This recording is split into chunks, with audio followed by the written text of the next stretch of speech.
Well, hello and welcome all. I'm Monica Harris, Executive Director at the Reaching Across Illinois Library System. Thank you so much for spending some time with us here today. I know there's some folks that are coming in right now, but we've got a lot on the agenda, so we want to make sure we can get through as much of it as we can. I know many of you have expressed questions about the ongoing situation with the Institute of Museum and Library Services, which is also known as IMLS, and how changes related to IMLS may affect Rails and library services across Illinois. So we wanted to come together today to address some of those concerns, but also to offer some opportunity and ideas about how you can advocate for libraries through your local communities. We have some great guests lined up to talk about their experiences, and we've reserved some time at the end of our agenda to discuss some questions that you may have. So just a few housekeeping items before we begin. A recording will be available on the Rails YouTube page. I know Dan put a copy of today's agenda in the chat if you want to take a look and follow along with all of our speakers. If you have a question that you would like us to address, please put your question in the Q&A box that's at the bottom of your Zoom screen. If you do put your question in the chat, please also put a copy in the Q&A just so we have a record of them. We may not be able to get to all of the questions today, but we do want to try to address those questions that are received after the event. So that Q&A box is going to help us keep track of what's received and how we know what we need to answer later. So I just want to offer a little bit of background as we begin. So as you know, on March 14th, an executive order was signed that intended to dismantle the only federal agency dedicated to funding library services, which is the IMLS.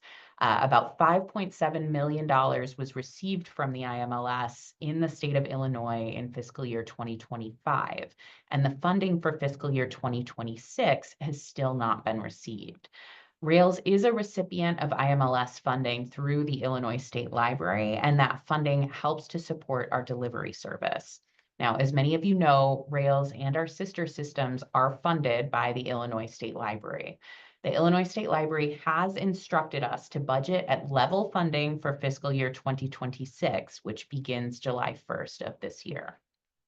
Now, if you are interested in following the situation at IMLS closely, I want to encourage you to check out the Rails IMLS Advocacy Pulse page. On that page, we are compiling a timeline, offering links to upcoming events like the ones you're currently attending, sharing advocacy tools like two that were recently produced in a joint effort with our sister system, the Illinois Heartland Library System.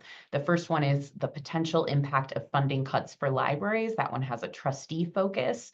So trustees who want to be able to share more might want to take a look at that one.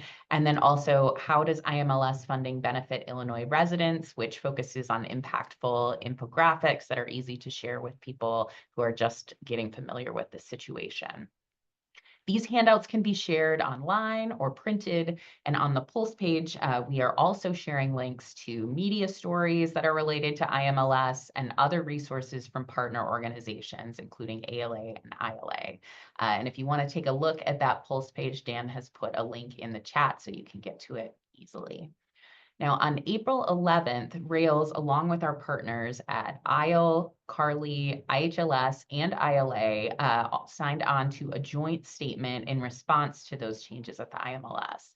I encourage you to read that. It really goes through a history and it explains a lot of the reasons why IMLS funding is really important in the state of Illinois. And Dan also put a copy of that in the chat so you can review. I know so many of you are doing really incredible things in advocating for IMLS and just generally for funding for libraries in Illinois and beyond.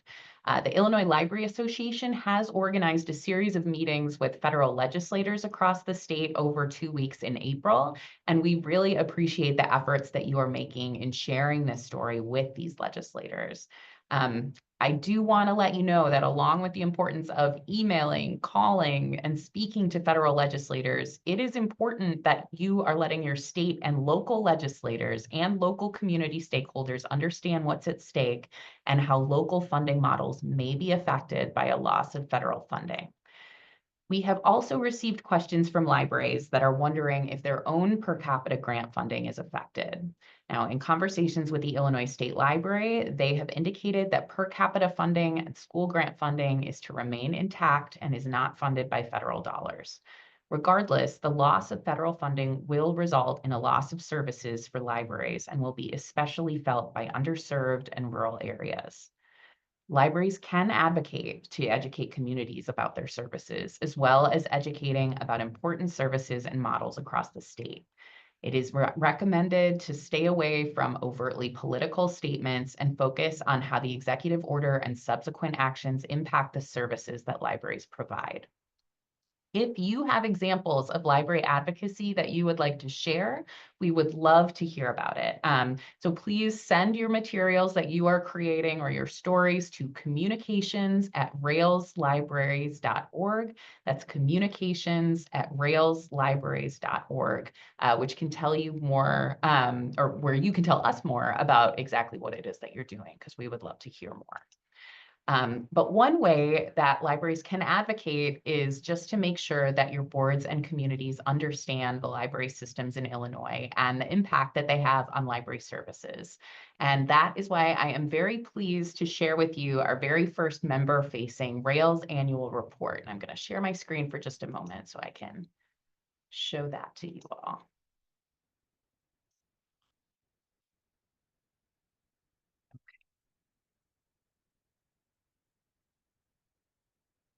So this report, which was released on April 8th, is focused on data and visuals that can highlight the Rails impact on Illinois libraries through a wide range of programs and services. And I'm really excited to briefly share some of those highlights from the report with you today. It is really important that our members at every level understand what Rails does. So we wanted to start with highlighting our mission, which is we connect libraries. Following that, in the report, you see our 4 goals of our current strategic plan are highlighted. You can always view the full strategic plan on the Rails website, where you can get more information about each of the goals. Rails is led by our Rails board. We have a 15-member board that devotes so much time and expertise to making the Rails library system the system that it is today. I know many of you are on this webinar. I want to thank you for all that you do and all the expertise and leadership that you provide. But this is also a great moment to remind all of those viewing today that the next Rails board election is coming up on May 7th. So continue to watch the e-news for updates on how to vote. Rails employs 98 staff members at 5 centers across northern and west central Illinois. You can see this picture of all of us here after our last Staff Institute Day. And Rails is involved with a large variety of services, which you can see listed here. We will tell you more about those services in the rest of the report. So here's a breakdown of our 1,219 members. As you can see here, school libraries are a large number of Rails members, with 555 school members represented in 2024.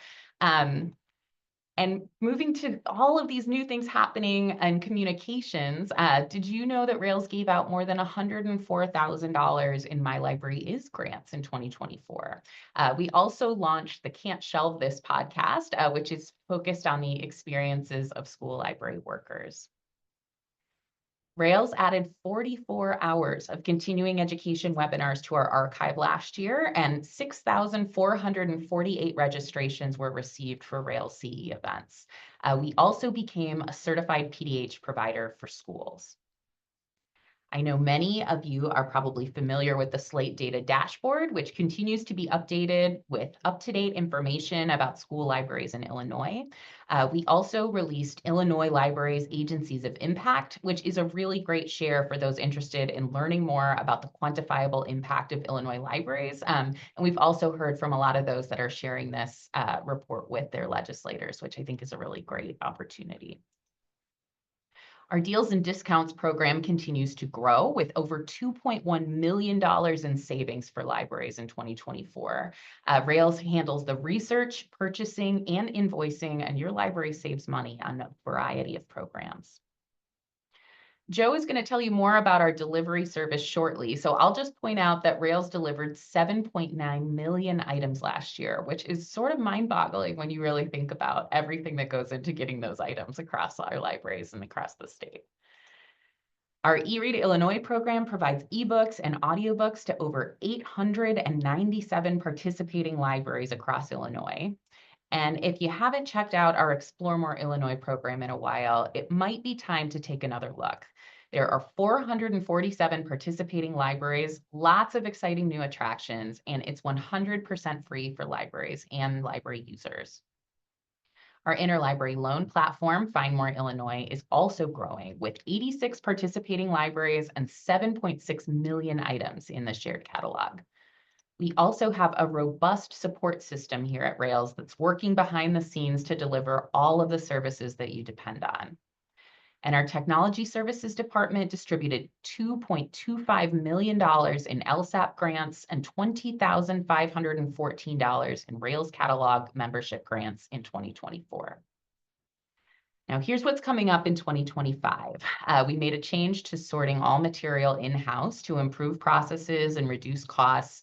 We also expect an update to our strategic plan and look forward to launching an update to our Illinois resource sharing map. We also want to invite you to the library's Count Data Conference on Monday, October 13th, just before ILA Annual. There are many places where you can go to stay connected to all the things that Rails has to offer. This is just a few things we recommend to anybody, including make a L2 account, attend and view CE events, subscribe to our weekly e-news, and have opportunities to network and share best practices with your colleagues. You can also find out more by calling us, emailing us, visiting us on social media or on our website. So I'm going to go ahead and stop sharing my screen. And this is an opportunity for me to pass you on to Joe Philippek, our Rails Associate Executive Director, who is going to share a bit more with you about the impact of delivery. Thank you, Monica, and good afternoon, everybody. I'm glad that so many of you were able to make it today, and we are grateful for your time.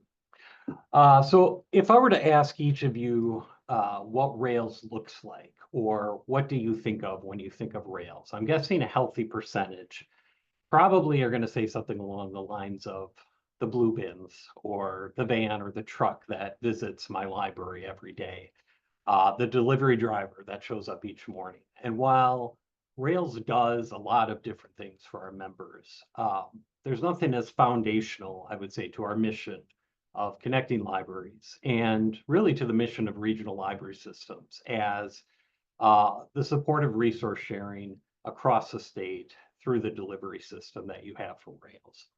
So as we find ourselves in this moment where IMLS funding is being threatened and there are increased calls for advocacy that you are hearing, we wanted to take a few minutes just to share a little bit more about the impact of delivery and interlibrary loan, since funding from IMLS, as Monica told you, does help support our delivery operation here in Illinois.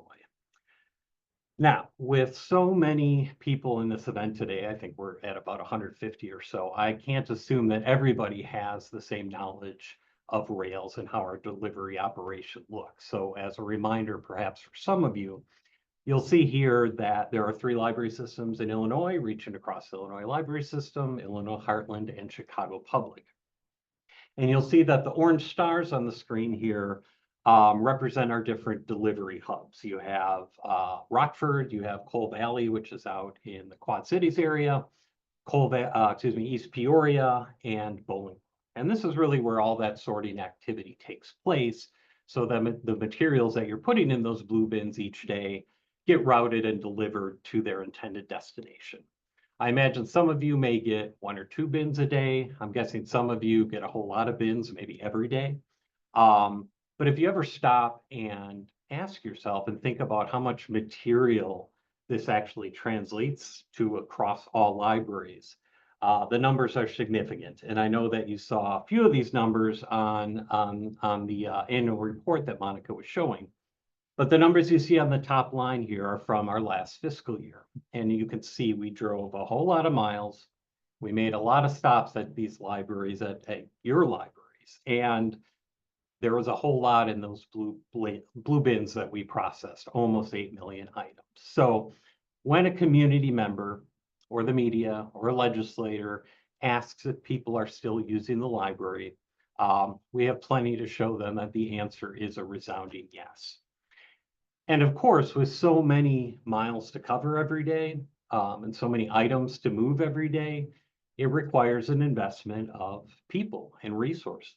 And our delivery operation across those delivery hubs that you saw on the map are staffed by 46 Rails staff members, and that represents about half of our total staff at Rails. And then when you go a step further and ask, how do our libraries and ultimately our taxpayers benefit from this investment in delivery? The answer is simply that the system of interlibrary loan, the system of resource sharing here in Illinois, is incredibly efficient and cost effective for our communities. So when we talk about the different numbers that we can point to, this is just one of several figures that we could look to. This is a calculation. This ROI calculation was part of the work of staff from our data team here at Rails. And as part of this numbers that count series, you maybe have been seeing from our communications department on social media. We calculate this ROI by looking at things like what our expenses are for delivery, how many items are we moving, what is the average cost of each of those items, and then it allows us to kind of calculate this ROI. And you can see that that is an impressive and really staggering number when we talk about how our libraries and ultimately our communities are benefiting by delivery. You can even take that a step further and to say, and to posit the question, well, what if we didn't have delivery and we had to move things through the Postal Service?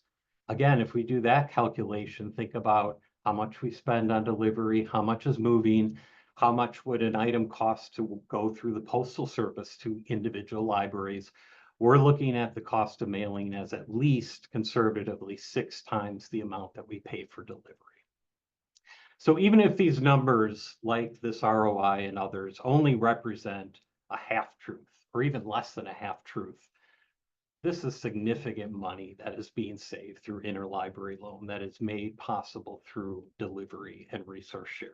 I don't think there is an argument that is counter to that. And when we talk about the impacts, these are the sorts of numbers that we can start to point to, and there are a lot more. I won't spend too much on this. Monica alluded to this flyer that was put together, co-produced with our colleagues at the Illinois Heartland Library System, that provides kind of additional statewide numbers on the impact of delivery across Illinois, things like taxpayer savings specifically and the value per resident. And again, I encourage you to look at this and the other resources that you could find on our Pulse page. But the point is that whether you are a very large, well-resourced library in suburban Chicago, or you're in a small one-employee library in the rural parts of our state, and everyone in between, your library realizes the benefits of resource sharing nearly every day. I do just want to show one more illustration of the ways in which our libraries truly rely upon the interlibrary loan system and delivery to serve the needs of their library users. And these numbers came to us from RSA, which stands for Resource Sharing Alliance. And this is one of the shared catalog consortia that operate within Rails. I'm sure that a number of you in this webinar today are from libraries that belong to these shared catalogs, whether it's Swan, Prairie Cat, RSA, CCS, Pinnacle, Rock River. RSA specifically has around 135 member libraries. They are represented in Central and West Central Illinois, and they have many of our smallest libraries. And what you see on this chart specifically, there's a lot of numbers, but even if you focus on this column at the very right side of the screen, what this is showing you is the percentage of holds that are being filled by a library other than a patron's home library. And again, this is on the right side of this kind of right numbers on the right column. And as you can see, even the largest libraries within RSA have more than half their holds filled by items that belong to another library that are flowing through delivery. And then the case of the smallest libraries or the school libraries that you see as represented in the non-public rows, that number climbs to 90% or more. So you can ask the question, how would those libraries fill those holes without resource sharing, without interlibrary loan? I can also add, and this is a number that just came to me recently, our delivery stats, when we look at the items that go through delivery in the last fiscal year, about 1 out of 9 items that have been checked out came through delivery, about 11%. Again, it's a really staggering number and speaks to how much not only our libraries, but obviously the communities that we are serving benefit from this. So even the largest libraries in our state benefit greatly from resource sharing, but I think it's important to note and resonate on the fact that for our smallest and least funded libraries, whose options are more limited, this service is of particular significance. So given all these numbers that point to these impacts and understanding just how important delivery it is to our libraries and our users, it's only natural to ask that question that Monica alluded to. How might delivery be impacted, knowing that it is at least partly supported with federal dollars? And I think that the most direct and honest answer that we have right now is simply that it's not, and there has not yet been any kind of discussion to that effect. It's important to remember, as Monica pointed out, that Rails is largely state funded. Vast majority of our budget is from an appropriation from the General Assembly through the Secretary of State's office and the Illinois State Library. And in the conversations we have at the state level, including the Illinois State Library Advisory Committee for one, I can feel very confident in saying that there is really an acute understanding of just how big a priority delivery is to our libraries, not just us here at Rails, but really across the state. They know how much it is dependent on, and they know how much money it is ultimately saving our communities. So as I begin to wrap up here, I just want to relay a quick story. Some time ago, I visited this library. I'll let anybody other than Dan Bostrom guess which library this might be, for their 100-year celebration. I can't see the chat, so I'll just tell you. It's the Milledgeville Public Library. This is a small but mighty public library, I would say, in the northwestern portion of the state, serves a community of around 1,000 or so, I believe. Eventually, at this 100-year celebration, I found myself talking with a group of library patrons who were there for the celebration, community members. And I started to introduce myself, and I just started to describe what Rails was, my kind of elevator speech, if you will. Just assuming these library patrons would have no idea who Rails was, because why would they? We aren't a library, we don't have a facility they can visit or a collection they could browse. But they immediately stopped me, and they said that they absolutely knew who Rails was. And they would see, and it was because they would see the Rails van roll into Milledgeville, I think on Wednesdays and Fridays, that was their 2 delivery days, and stopping and delivering items. And they understood that what we were doing was delivering those books and the other materials that their community had requested, for some of them, things that they had requested, and they were grateful. And it was a reminder for me that many of our patrons do understand what delivery means as well as we do. And they are noticing where their books are coming from when they pick them up off the hold shelf.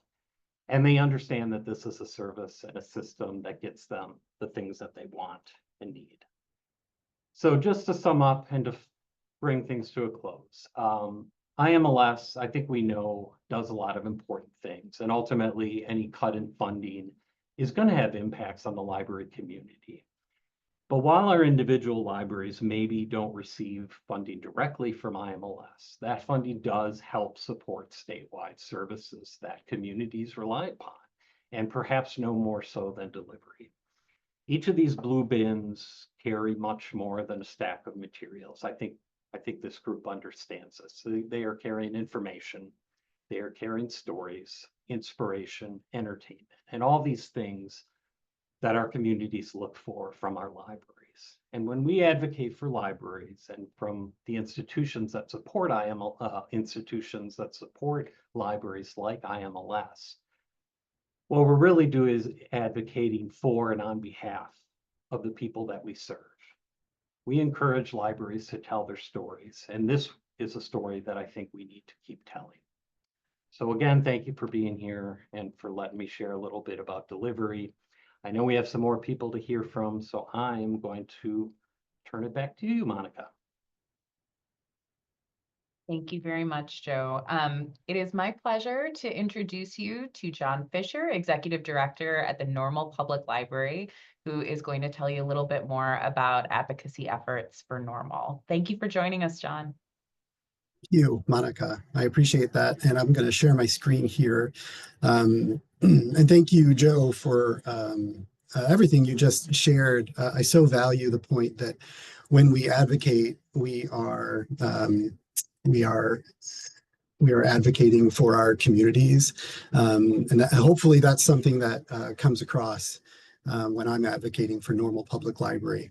If I could just get a nod that you can see my slides here, that would be helpful. Thanks. So I'm just going to talk a little bit, and I'm going to try to keep it really brief to 8 or 10 minutes about how staff at Normal Public Library here in Normal, Illinois are advocating for our library. This is a photo of a tour we recently took a couple months ago of some of our current renovations. You'll see staff member Laura Goloszewski there, Representative Aide Jesse Hinshaw, and then Representative Sharon Chung there, along with our board president, Beth Robb.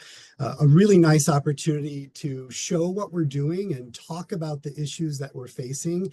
And this was prior to March 14th and the executive statement from President Trump, but we still had an opportunity to talk about what's meaningful to us here in Normal and to our community and how we serve our community. So just maintaining those positive relationships is so important for me, and it's also important to the staff here at Normal Public Library.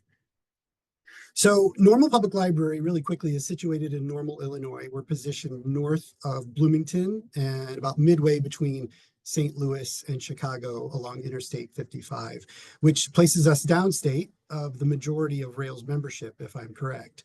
So I just want to welcome everyone here that's on this Zoom. Please feel welcome to come by Normal Public Library anytime.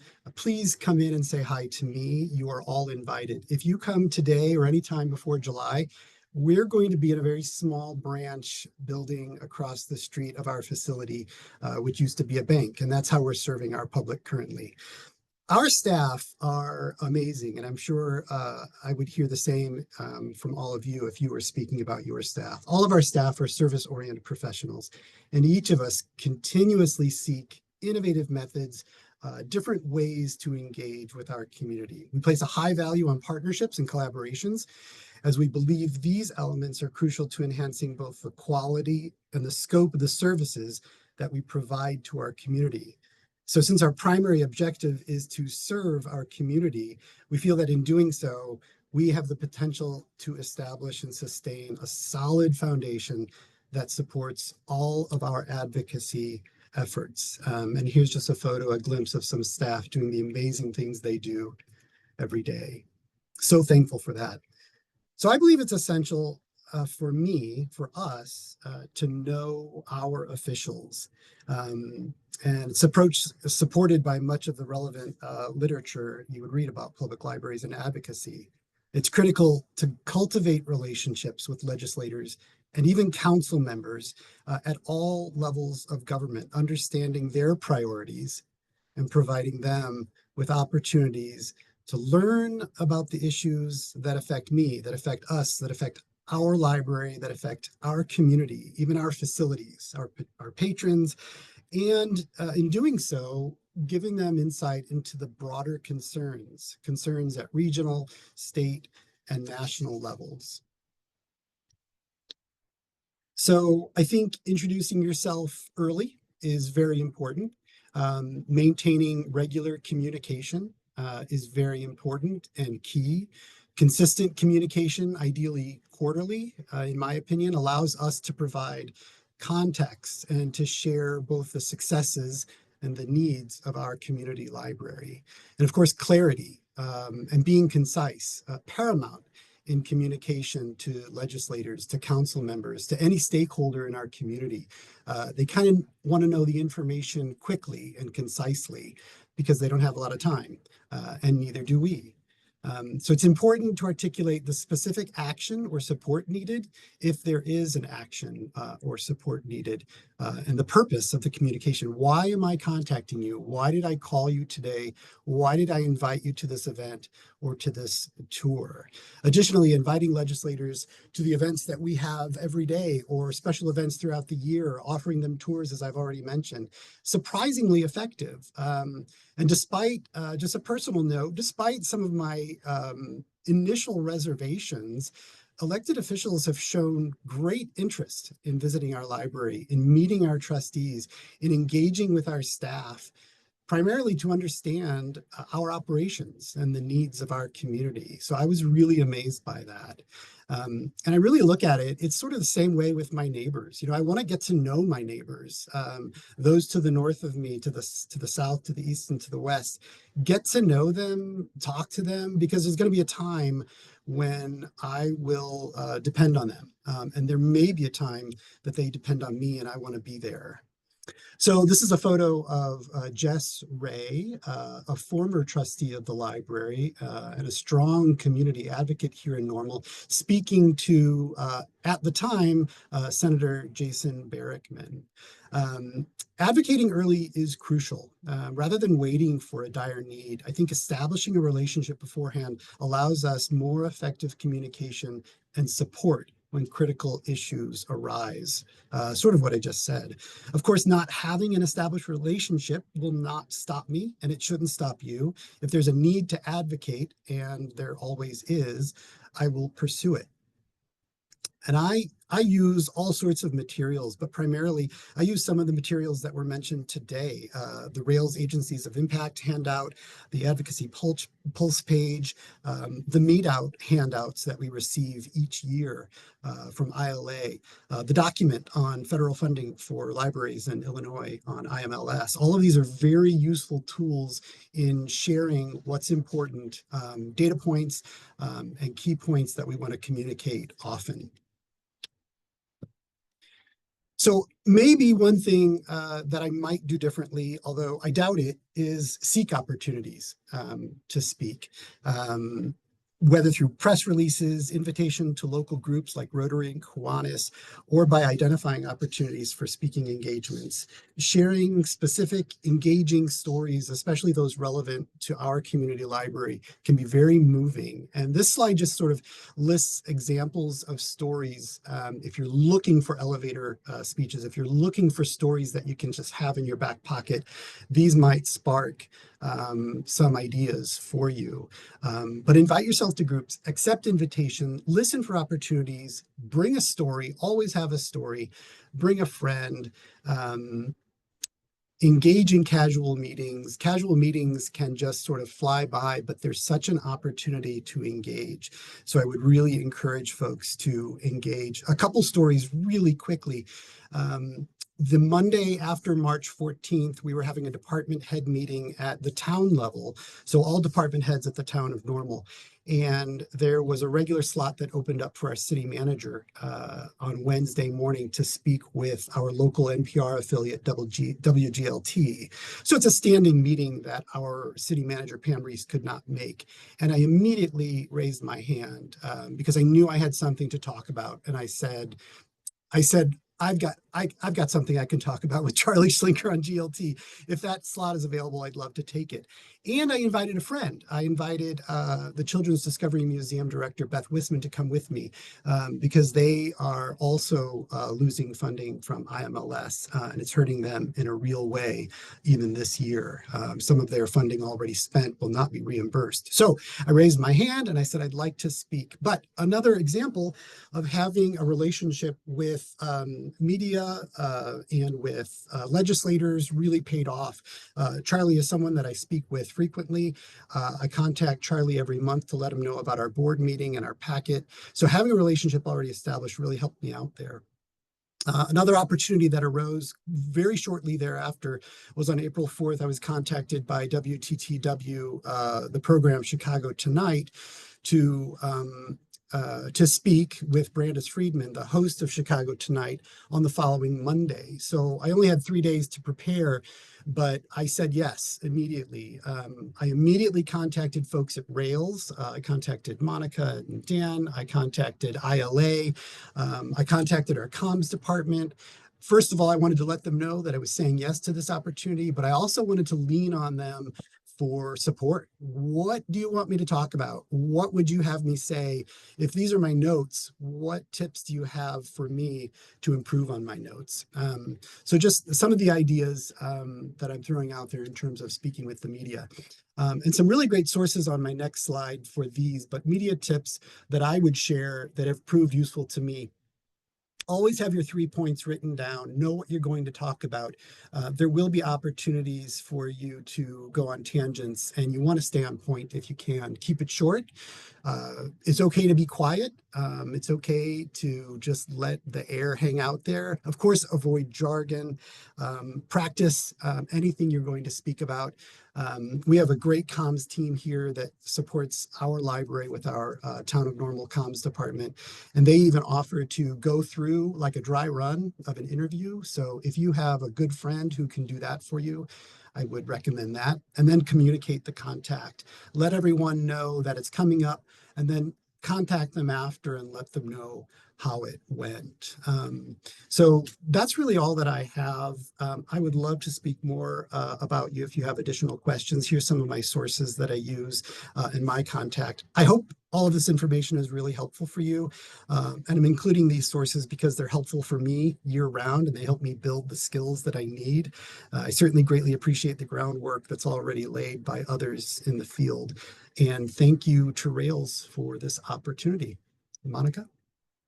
Thank you so much for speaking with our group today, John. I think you make such a good point, especially about relationships and how cultivating those relationships way in advance of needing to talk to people is so important. And so thank you very much for sharing that. I also wanted to point out to anybody who has not yet seen John's interview, Patty Querum put a link in the chat if you want to take a look at it. It's really a great example of the way that someone can present for libraries. John, you did a really amazing job of sharing so much information in a way that I think was easy for people to understand. So thank you.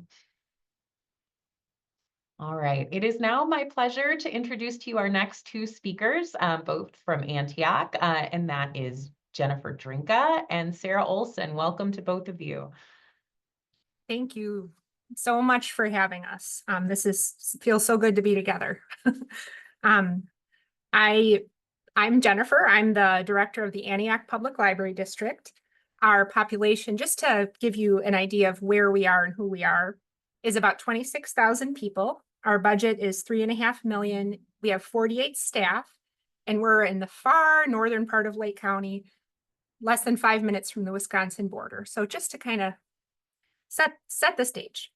I'm really grateful for everything that Rails is doing to bring people together and share information. You are my and our third space. I was thinking about that, our virtual third space. You're who I go to. And I really appreciate what John was saying from Normal about fostering those relationships with elected officials. It's yesterday, I actually met with Brad Schneider for something different, and he's on our side. He's like, you had me at hello. Our presentation, we're going to focus more on how and why to share information on a local level and why it's important to engage and empower your patrons. So why does this matter? Our patrons have even less knowledge and more questions than we do about what's happening at the federal level and how that might impact libraries. And so we feel like it's important to recognize that we're kind of in a place of privilege and trust in our communities. And so it's important to share what we know, even if we're confused. So our library, Sarah and I decided we wouldn't share our screen a whole lot, but I'm going to share just a little bit to tell you so you can get an idea of what it is that we're talking about.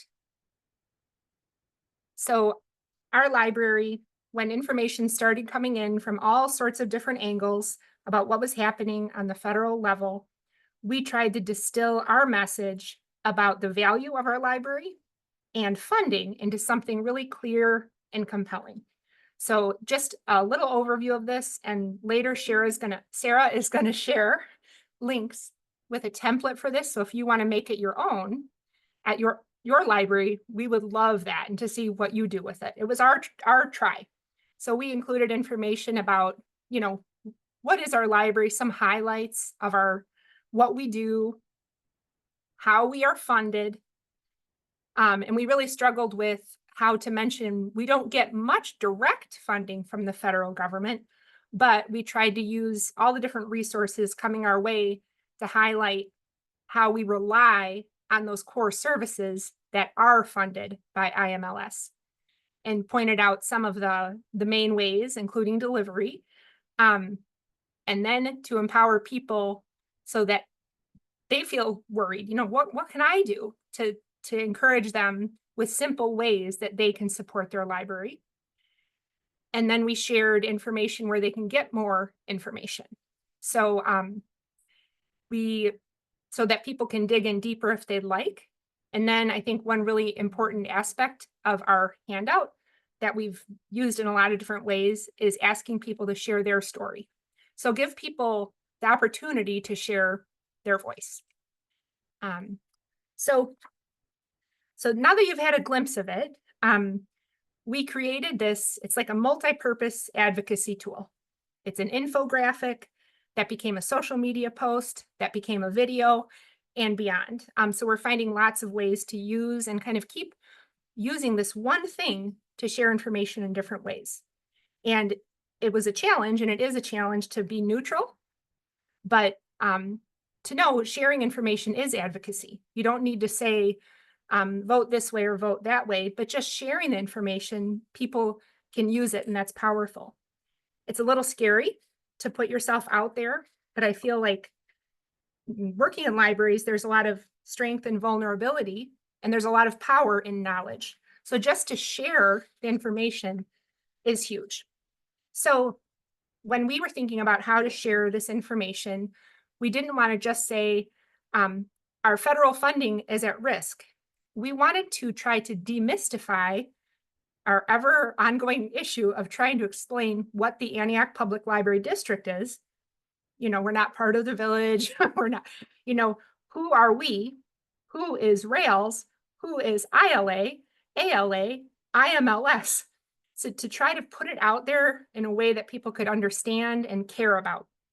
We wanted to show that we're part of this larger ecosystem, and that we rely on the infrastructure that the federal and the state and all the different organizations like Rails that we rely on. So to try to bring some clarity to this really tough subject, Sarah will tell you more about the challenge of creating this. But we wanted to bring across a message of hope, stability, and responsiveness. That we're here, like this combined, don't frighten people, don't have that be your goal. We want to let them know we're here. Like, we are in the loop. We're going to keep doing what we do, but there are some things you should be aware of. We wanted to pique their interest without overwhelming them. Again, empower people with information. I think you feel powerless if you don't know. It's like we can handle anything if we know, but if you don't know, you're powerless. And especially, like I said, share information on how people can support the library in their own way. That back page, we've been getting people turning things in, and I think it's empowering to say, write your story, draw your story, your children, just anybody. Why does this library matter to you? Collect those stories, and this will be the handout that keeps on giving. We'll be able to keep using that in many ways. This is very much a living document, not a one and done. Like, we keep looking at it and thinking of how to use this. And we don't have all the answers, right? We don't. But we listen, we share, we let the information evolve. So it's important to try. Something I was thinking about, we do active shooter training here, and we've always heard about the OODA loop. I don't know if you're familiar with that, but I think it's appropriate with this too. OODA, OODA, observe, orient, decide, and then act. It's this continuous cycle, and you're strong because you're flexible and you're able to pivot. And so the first step for us in creating this handout and advocating for our library was to observe, listen, gather information. Then orient, decide what's most important to share with board, staff, community. Sarah will speak more to this too, but don't respond in a moment of panic. When we saw the information from ALA about, Trump is gutting the IMLS, like the gut instinct is just to share that right away. But then we thought, no, let's let it marinate. What's going to be useful and impactful to our community? How can we tailor this message to our patrons? So then you decide. Again, hard to explain, but it's important to try. And trust your marketing and communications team. So Sarah and Hannah at our library do amazing things every day. Trust the process, give them time and space to create something. And they were so patient with me, who kept coming back several times a day to say, oh, maybe add this, or oh, maybe say it this way. And then, so observe, orient, decide, and then act. Get that information out there. Provide the pieces of the puzzle. Let people find the big picture themselves. First and foremost, inform your board and your staff, because they're going to get questions and they feel powerless if they don't have information. And then your community. Also, don't ask your board for permission, but do inform and keep people in the loop. So that was an important aspect of this. When I went to the board meeting and shared our draft of this handout, we don't say, can we order this book? Can we do this program? Can we post this on social media? I wanted to share the information so they had it, but I feel it's important to not say, is it okay to share this? So I feel like do keep people in the loop, but don't feel like you need to ask permission every time you order a book or do a display or post something on social media. So we encourage you to try. We hope that you can use our process as a jumping off point. We experiment. We're library scientists, right? So we're experts at sharing knowledge. That's what we do. We know how to take it, make it our own, and refine that message in response to our own communities.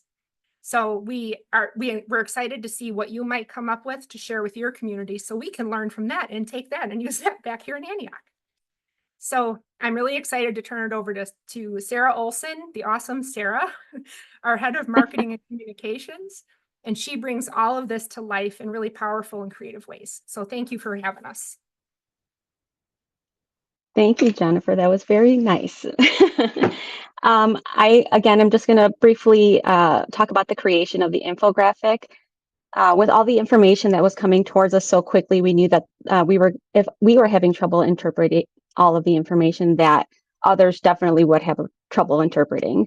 So after hearing the news regarding the IMLS funding, it took us a couple of days to let it marinate, as Jennifer said, and for the shock to wear off. And we went through sort of our own kind of grieving process. We weren't quick to react, but knew that we had to act quickly and put something into motion. So with that, this was a collaborative effort between the departments to gather the information as well as inspiration from outside organizations that were already responding. From the layout to the graphics down to the wording of our final post, each piece was reviewed by the marketing communications department as well as management to make sure that the final outcome gave the message that we intended and that we spoke specifically to our community. Also, we wanted to make sure that it looked visually appealing to get that extra attention and to make sure that we stayed on brand. With all of the hard work that went into this, we wanted to make sure that we could use it in multiple ways, not just a one and done as mentioned before. We knew that we didn't want our message to come out aggressive, and we didn't want to have to tell our patrons what to do, as we felt that might turn some people away. So instead, we did what libraries do best, and we provided links to our resources that give patrons the options to dive a little deeper if they should choose to do so. And with that, it helps that we chose to highlight the organizations that just so happen to have all of that information straight on their main page and that they're providing the updates. With the whole process of the infographic, it took us about 2 weeks and a lot of editing. And I just want to take a moment. I am not a team of one, so I wanted to thank our marketing communications associate, Hannah Sater, who was so patient with all of the edits that came through. And her ability to just kind of jump in with all of the information, not really understanding it, and just creating the bones so that we can all fill in the gaps. She did an amazing job. So I just wanted to point that out. So since posting originally our infographic on April 3rd, as of 10 a.m. this morning, on Facebook, we've received 10,588 views, and we've reached 5,487 users.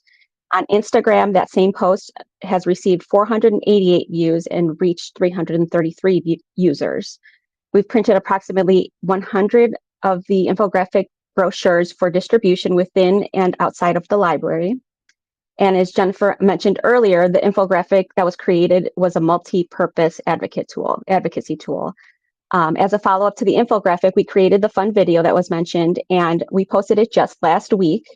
That gave more of a personal feel and to the information, and broke it down just a bit more. And it featured Jennifer walking through our library spaces as a visual to the potential impact that funding changes could have on the library.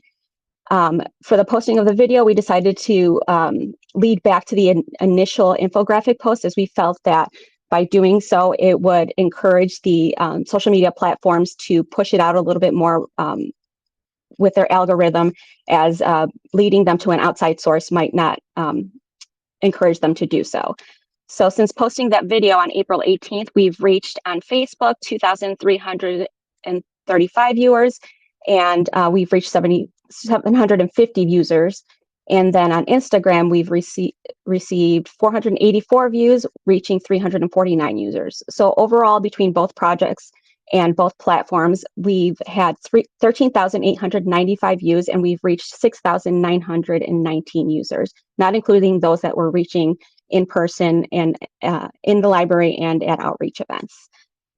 So we still have a few additional plans that stem from this initial infographic that we plan to piece together and share them sporadically, leading back to that original infographic. Our goal for this whole project was not to say, look what we've created, and that's not why we're sharing it. It's more that our goal is to inform as many people as possible as to what the importance of this funding will do for libraries in general. Whether or not you choose to do anything or utilize the format that we've went through, we hope that you were able to get something from it. And I just want to end by saying thank you very much to everyone on the call, and thank you for what you do, because everything that you do matters. Thank you so much, Monica.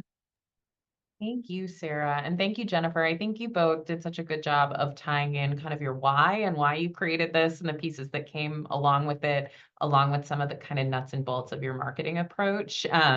Really helpful information. And I wanted to let anybody know who's on the call that we do thank you, Jennifer and Sarah, for being willing to allow us to post your piece in the IMLS Advocacy Pulse page. You can actually go and find it there if you want to go and take a look. But really incredible work, and it sounds like really had a high impact and engagement from your community as well. Thank you. Thank you. Thank you both for being here. Well, we do have a little bit of time to answer some questions from you all that you've put in that Q&A box. Just as a reminder, if you do want to add questions, please put them into that Q&A box. If you put your questions in the chat, put a copy in the Q&A so we have a record of them. And while we may not get to all questions, we will try to address questions we don't have time to get to today after the event.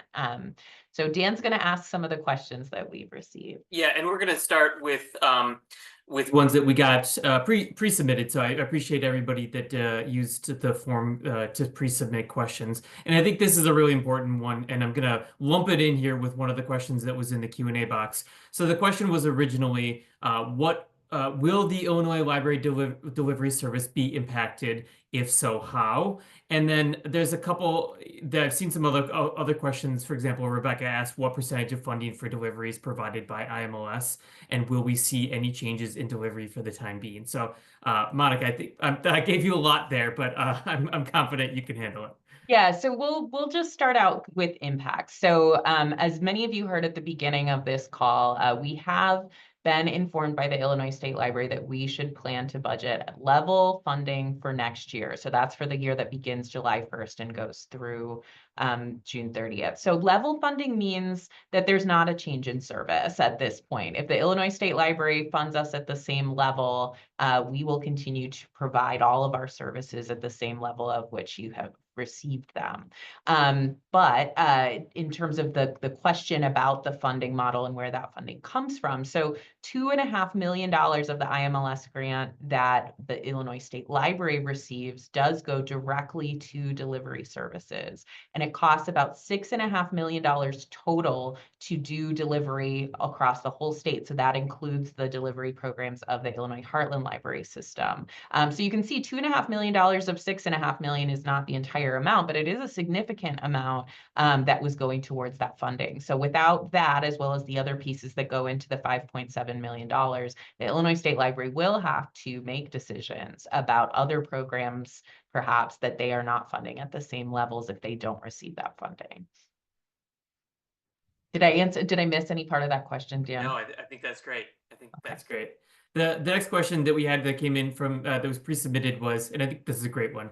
How can frontline workers / rank and file library workers educate their communities about the impacts of funding IMLS / threats to libraries? This is such a great question. And I think this gets back to the idea that it's really up to all of us to talk about what services our library receives and provides. And one of the reasons we wanted to have this event today was just so people from all levels of library work and trustees could all kind of talk about these issues and how it affects them. But I can give you a couple of examples that we didn't come up with, but that we heard from libraries that they were using when talking to local media. And so a lot of examples of what people did is they actually went back and looked at how many items they receive in delivery every single year. So maybe you can work with your administration and find out how many items does our library actually receive in delivery? What are those? And then you can really think about the cost of those items to your own library. If you had to buy them or if you had to get them to the post office, what would that cost really be? So that's an opportunity to really think about it in terms of dollars. But I think a lot of what we think about with IMLS even goes beyond the grants to states programs, which is primarily what we have talked about today, but it also goes into all of the other types of grants that IMLS gives that are now in jeopardy. And a lot of those grants were really about providing kind of best practice scenarios and research opportunities, things to really look at to understand the best of what libraries can do and provide. And so without that guidance, we are all missing something huge. This is just essentially, we're all losing this kind of larger administrative level that could really focus on big picture issues that all libraries could look at when they're kind of trying to determine the best ways to move forward and create innovative services and programs. So without the funding that goes into all of those different opportunities, we're all at a loss. And I think those are all things we can recognize.